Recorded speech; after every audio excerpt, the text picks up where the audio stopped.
Hello, this is Hit Pause, a podcast made in San Francisco with more questions than answers.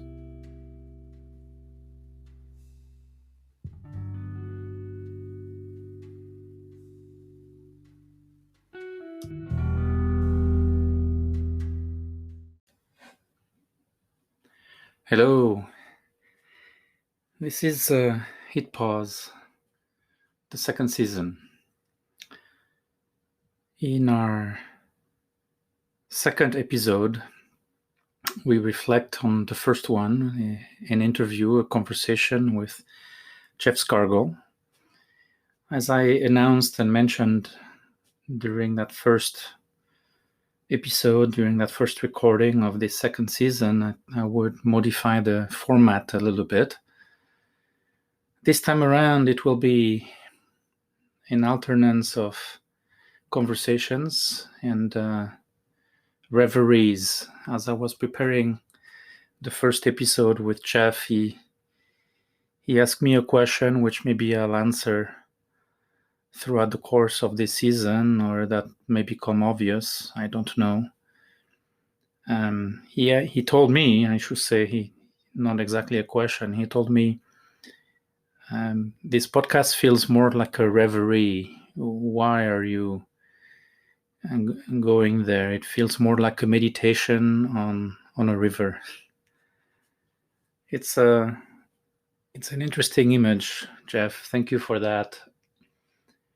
And I maybe understand why you felt that way. At least you're right in maybe mirroring, which will be the theme of one of our episodes this season, by the way.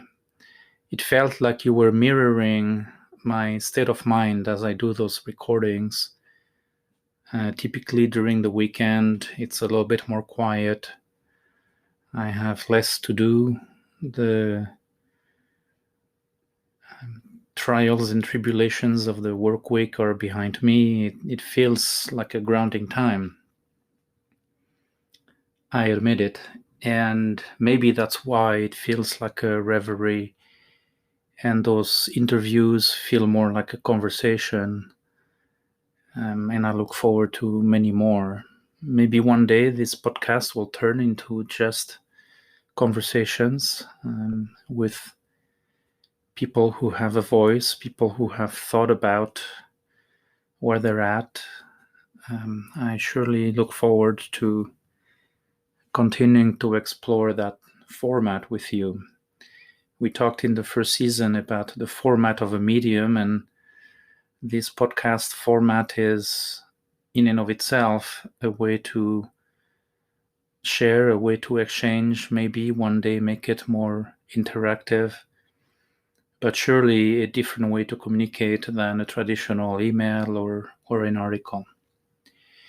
In the second season, we will also dive a little deeper into the human psyche, into who we are.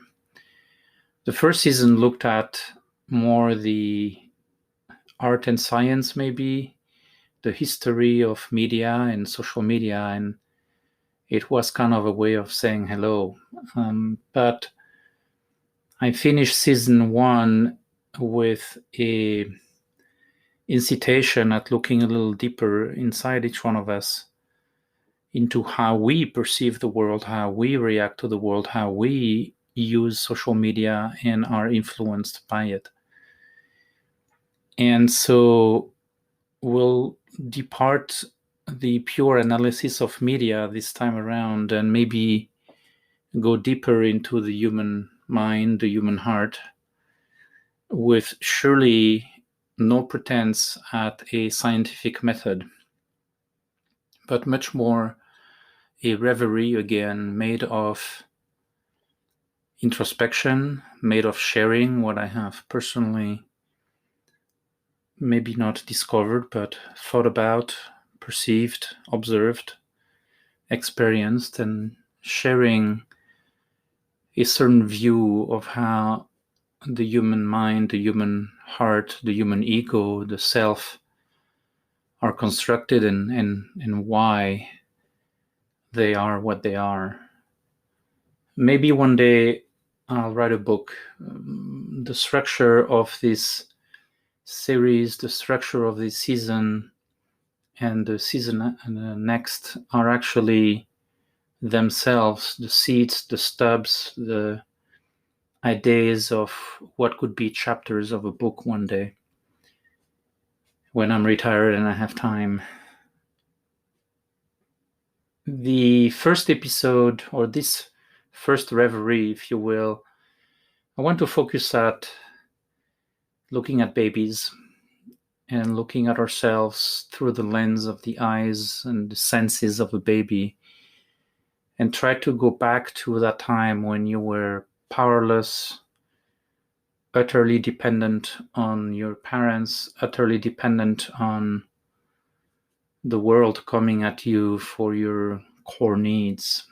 Because I truly believe that social media taps deeply into the core needs of a baby, and that is why it is so powerful. That is why when we function at the cortical level, reacting to it, reading a tweet, reading a message, reading an image on Facebook, responding, clicking, liking, when we go into that space of the thumb, we basically function driven by a cortical and a subconscious reflex that has been shaped a long time ago when we were just a baby, an infant, a little child.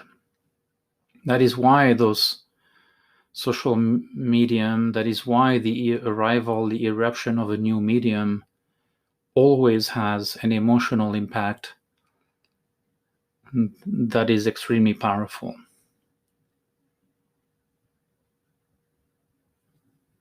And then I will try, just an attempt, it may not be always perfect, it may not be always in sync, but I will try to engage those conversations with my friend, with you, with some experts, with people in my network, to illustrate, to engage on those themes and try to weave a reverie infused by and enriching the conversations to give them a reading grid of analysis.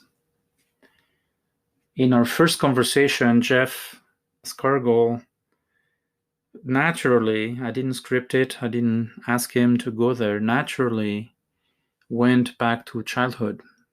You will remember that he talked to us about the first time that he discovered that you could look at the sky with the lens of a telescope when going to an observatory in Florida with his parents. And it was a beautiful moment in that conversation that was proof of maybe what we can posit as a theory, is that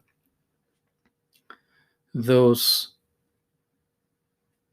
lessons, those imprints from those days, months, years where we were a baby, an infant, or a small child, those imprints live with us in the substrate of who we are as a personality for the rest of our life.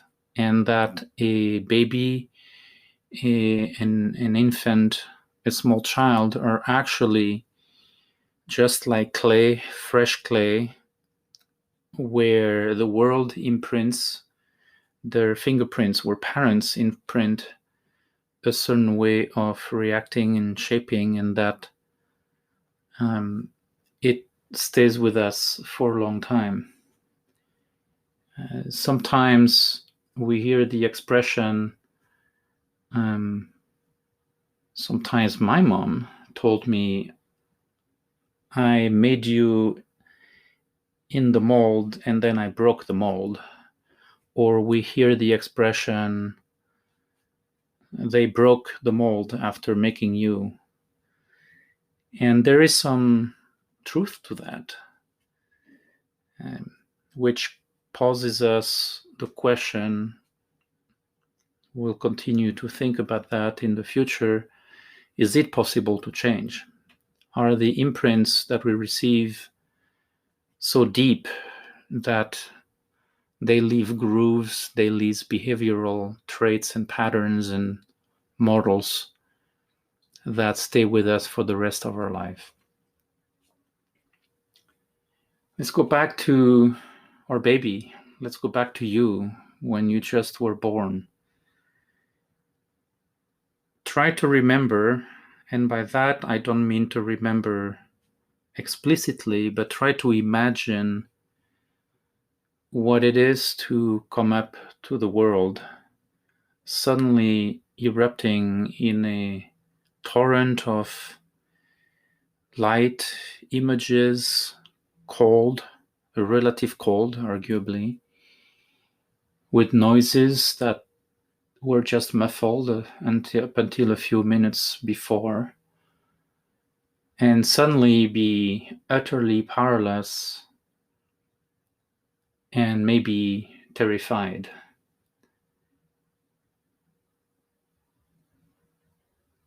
The need to be safe is probably one of the most fundamental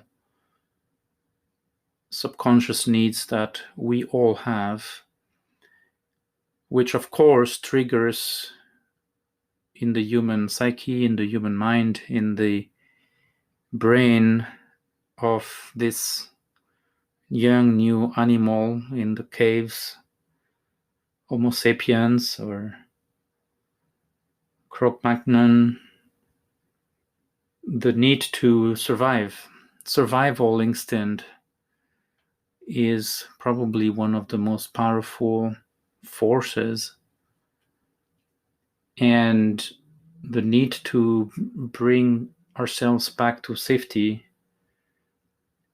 is an engine of the psyche which probably, in my view at least, is the most powerful one that a human psyche is driven by.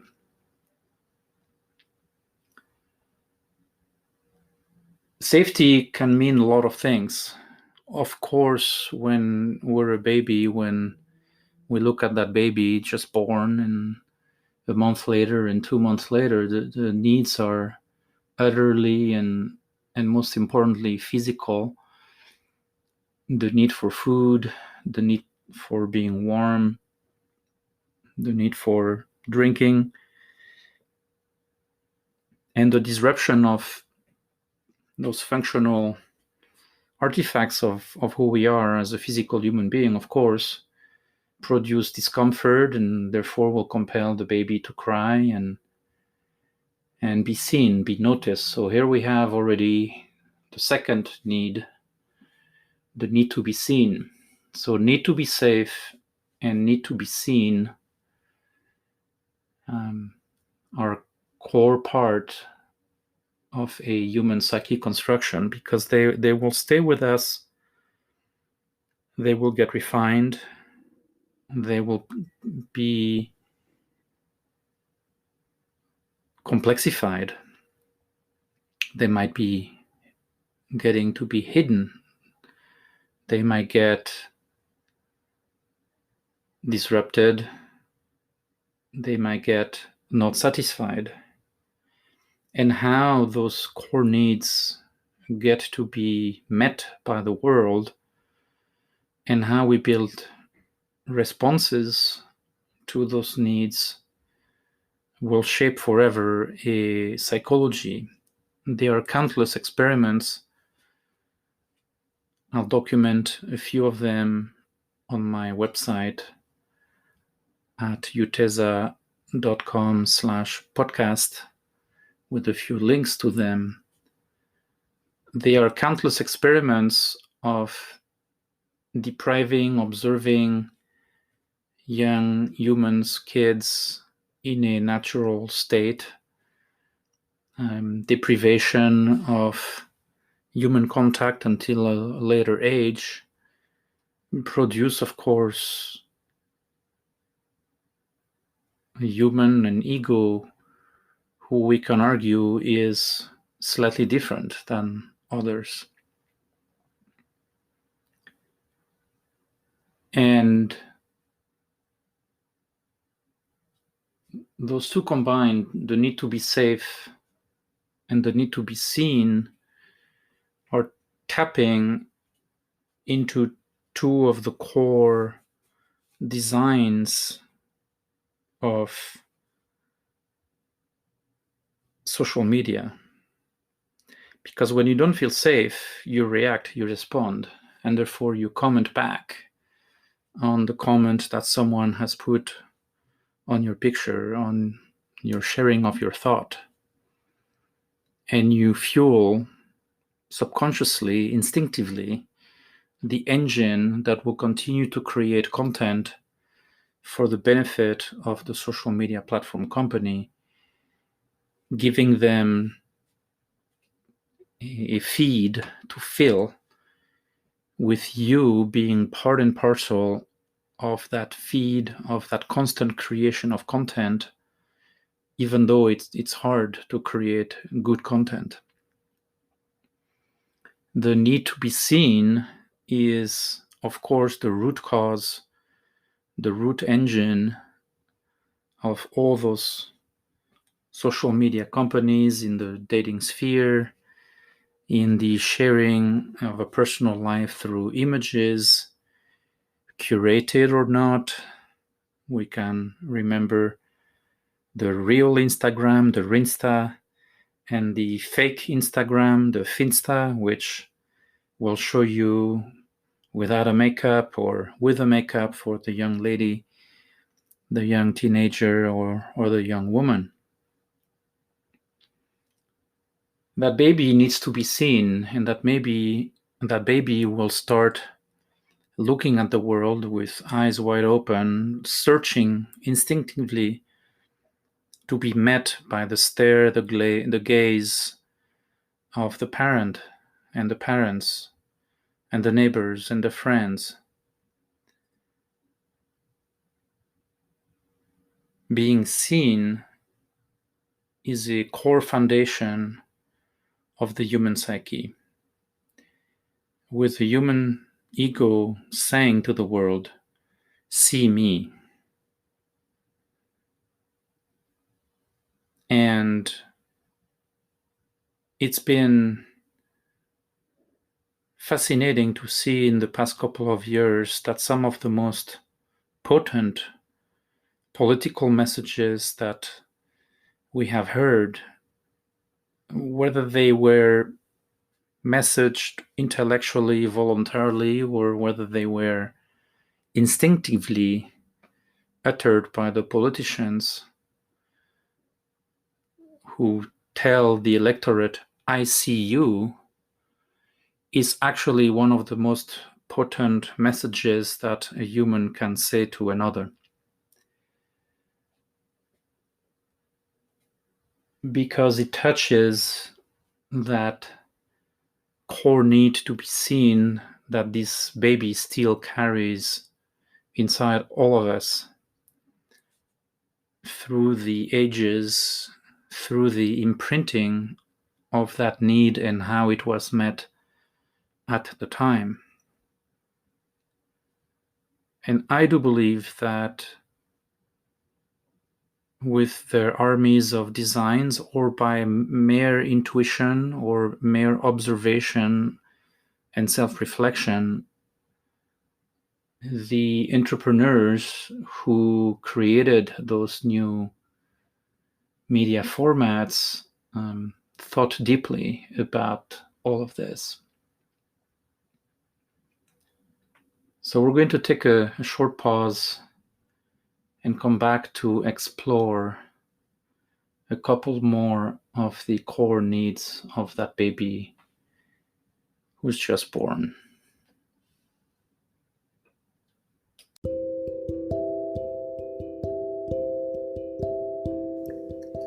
And now Let's go to a short break to hit pause, reflect, or just continue.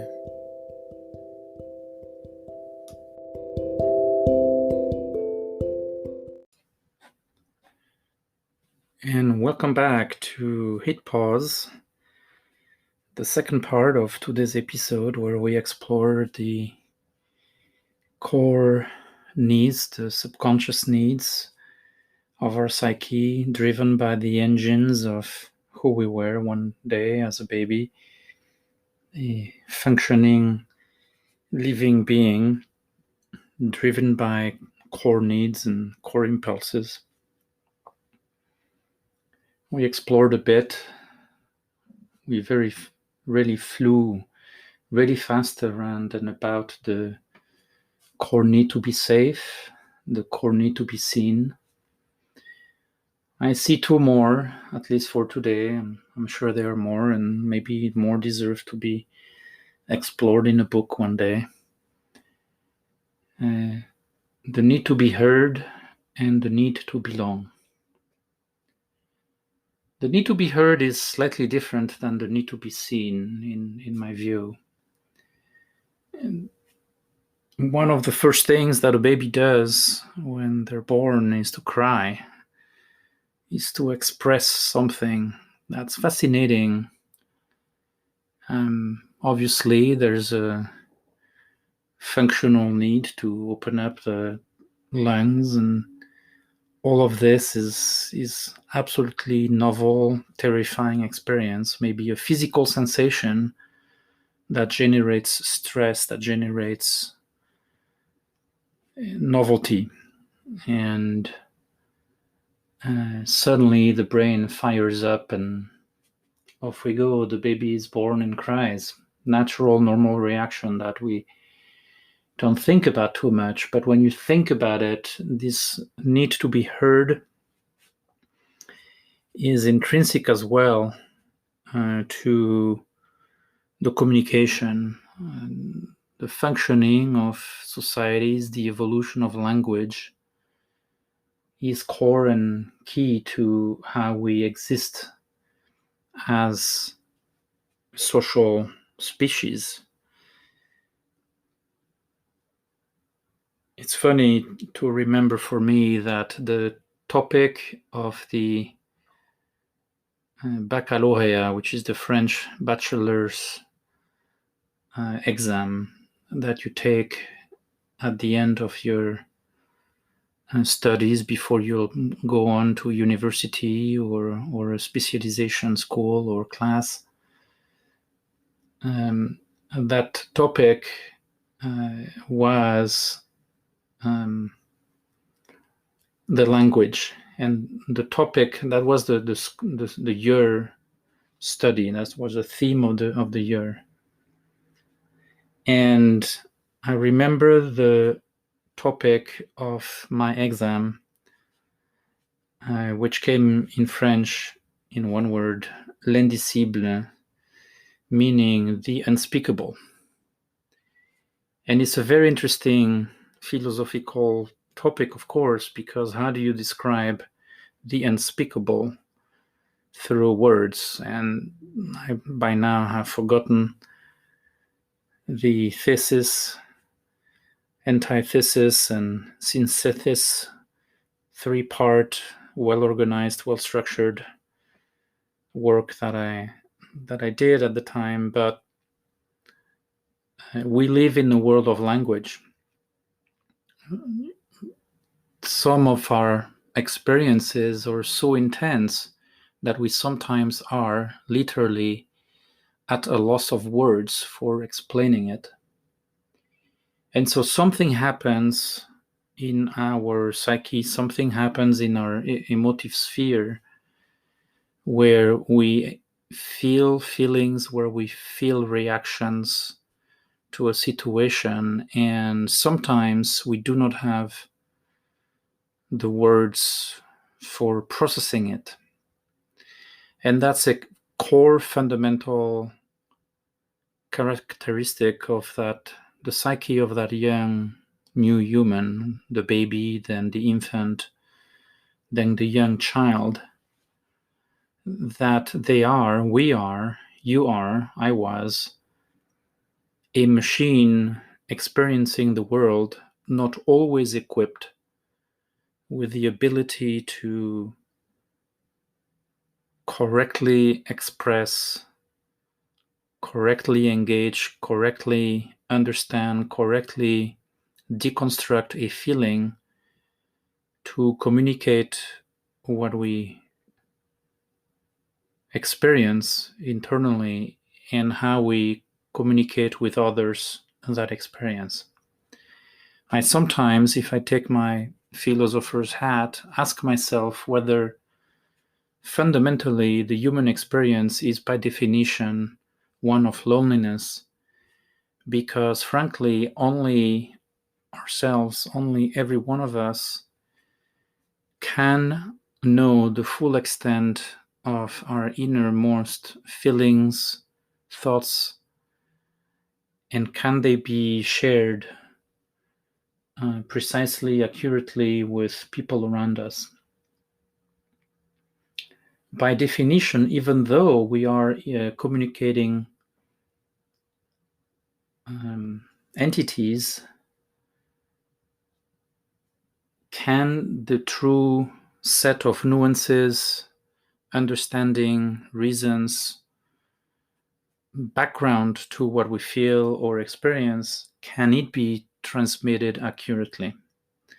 It's a very hard question, and one which is probably at the heart of why social media is, in fact, an extremely poor conductor or medium, to use a term that we explored in the first season.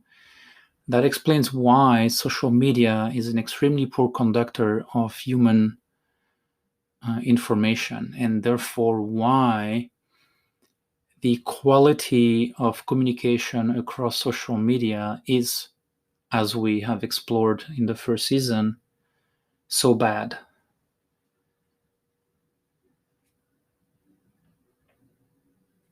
I'm just putting a statement on the table. I'm not yet trying to even answer it or thinking about how social media systems, services, applications can be improved and how the communication quality that they foster can be improved. But this need to be heard is essential, and on one side, the emitter, the baby, needs to be heard. I'm hungry, I'm hot, but sometimes does not have the tools to say it well. So the baby will start crying, and it's the receptor that has to learn and has learned, we have learned over the ages, how to wonder what the baby could be uncomfortable about. Is the baby boy or baby girl uncomfortable because he or she is too warm, too hot, something is scratching, he or she is hungry? We have learned instinctively to try to imagine what could be wrong, and it is the onus is on the receptor of the message to figure it out. And that takes work, that takes time. And so when in a social media system, the emitter emits a simple burst of energy, a flare, an angry comment, we do not really know why that energy comes from.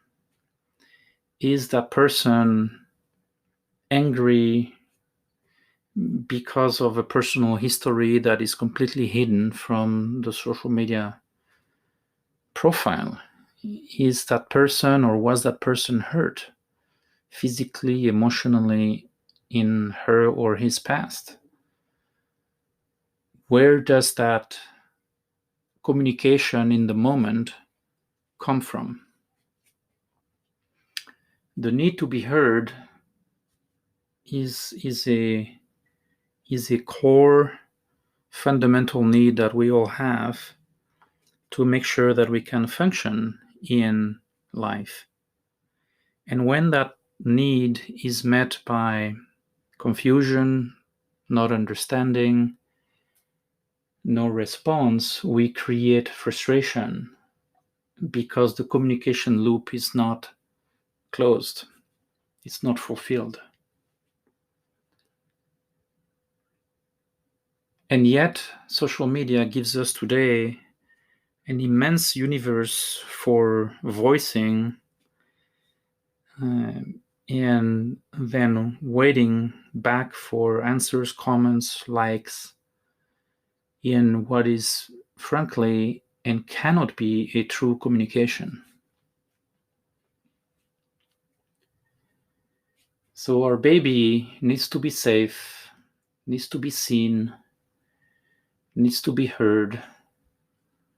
And once the beginning of this exchange happens by being seen and by being heard by the parents, the brothers, the sisters, the aunt, the uncle, the neighbors, and the growing circle of the people who are going to be around the crib, around the nursery at home, around the little tricycle that the baby and the little infant and the young kid takes, that world starts widening.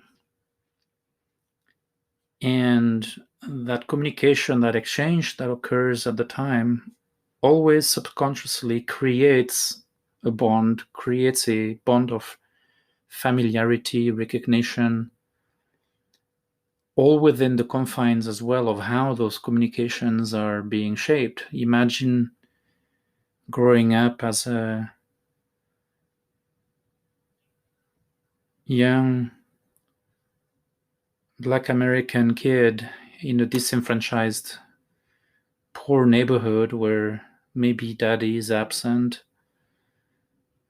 because he was taken to jail by the cops. All of this disrupts at a very, very, very young age the communication quality, the communication channels, and the psyche construction. When I was a young teenager, a kid, I was thinking deeply about why the wars have a tendency to repeat themselves. And I was observing, starting to discover my first documentary TV shows about the age of peace and love in San Francisco, funnily enough, where I live. The revolutions of the beatniks, the summer of love of 1969, and the promises of those generations of young people calling for the end of war and forever. In France, in the last century, we had La Guerre des Guerres, which was the La Dernière des Dernières Guerres, which was World War I, that was supposed to be the last one because it was so horrible that at the time the human psyche, the collective psyche of the population could not even comprehend or could not even imagine that there could be more wars after that one that was so destructive in human life and economy downturn. And here we are, more than 100 years later, with still more wars. So something is happening in the human psyche where there is a repetition of the frustrations, there is a repetition and a transmission from one generation to the other of the frustrations, of the feelings that a frustrated father will imprint on the babies, on the kids. And I truly believe that it is in the crucible of this transmission that the repetition that Hegel talked about. History does not progress, it stutters, the German philosopher wrote. I truly believe that it is in those early years, formative years of the human psyche, that humanity repeats itself and that humanity transmits itself literally through the imprint of the feelings, the communication behaviors, sometimes elegant, sometimes less so, from one generation to the other. And the belonging is a powerful force. The need for belonging, the need to belong to a group, a family, is so overpowering emotionally that the kid, the baby, the infant will start mirroring, will start adopting and adapting behaviors to find and to feed and to fulfill the other needs, the needs to be seen, the needs to be heard, and the need to be safe. And with only those four elements, again, I'll explore in the future in my reveries, my books, maybe if there are more, but I truly believe that those are the four constitutive tenets of a human psyche, and they're enough to explain the fundamental levers that a human psyche is built upon and that social media taps into. The need to belong is, of course, the core tenet of why you are giving to Facebook, to Twitter, to your favorite social mobile app, all the information that you give it to for them to exploit economically, because you want to belong to the group of sci-fi movie lovers. You want to belong to the group of friends. You want to belong, simply. Some of my younger friends in my close entourage and family group are having 3,700 friends on Facebook. Well, no, they don't. But the need to belong is driving that reflex of accepting the friend invitation and to growing the circle, to validate the fundamental constructive need of being seen and of being heard.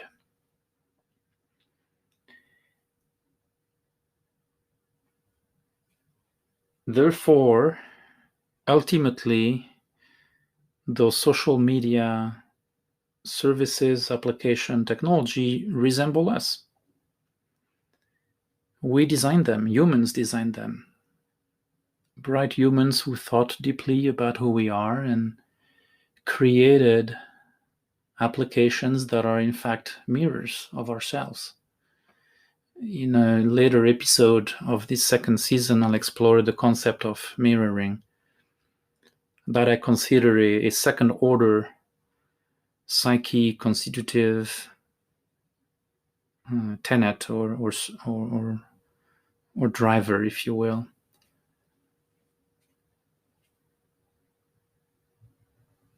And so we have here the foundation of an ego, the creation of a personality, which arguably can also be naturally born.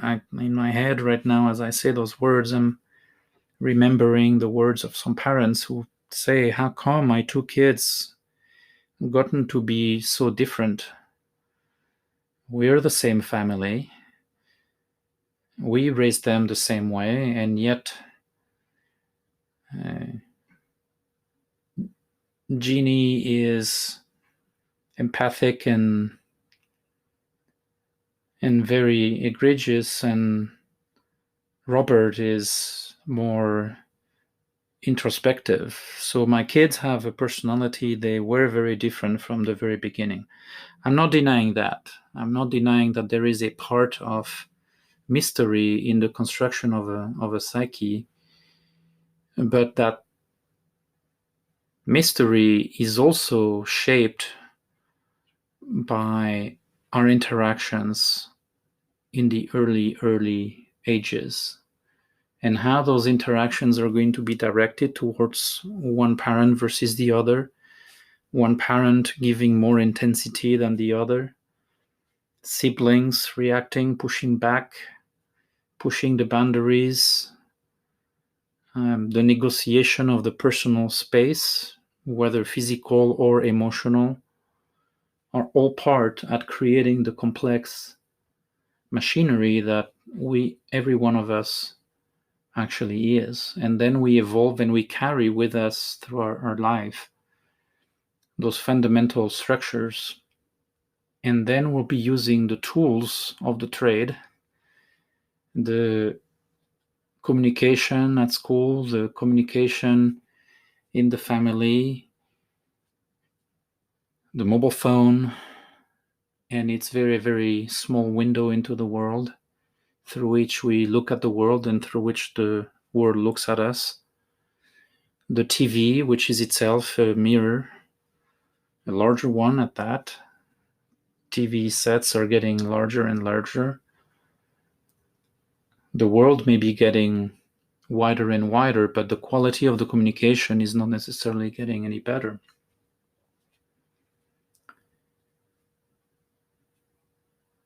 Something as well that we'll hear in the conversation with Reza in the next episode, the third episode of Hit Pause this season, is the impact that the emotions, the experiences of a child will have on the engine, the capacity of resilience, the drive to shape and reshape the world, the sense of autonomy. All of those come from those early experiences and what a child psyche will experience. You will hear from Reza, a serial entrepreneur, chat with me about his experience as a kid and what that taught him later on to become the entrepreneur that he is right now.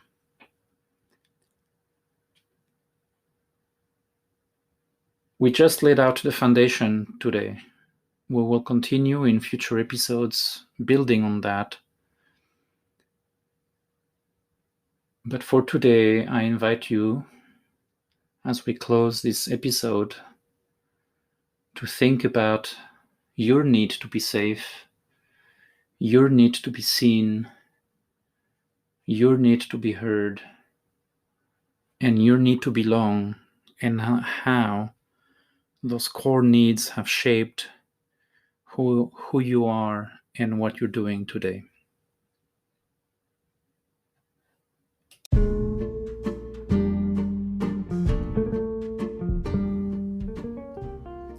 This podcast is a simple way of sharing my thoughts. It is a personal endeavor, nothing more, a way to connect. The views and opinions represented in this podcast are solely mine. They are in no way, nor should they be assumed to be shared, supported, endorsed by my employer, the sponsors of this show, Anchor.fm, where it is hosted, and all the distributors thereof. You may find more information, links, pictures, videos, documents, and more, which may have been referenced in this podcast, on my website at www.uteza.com/podcast. There, it feels so much better after saying all of this.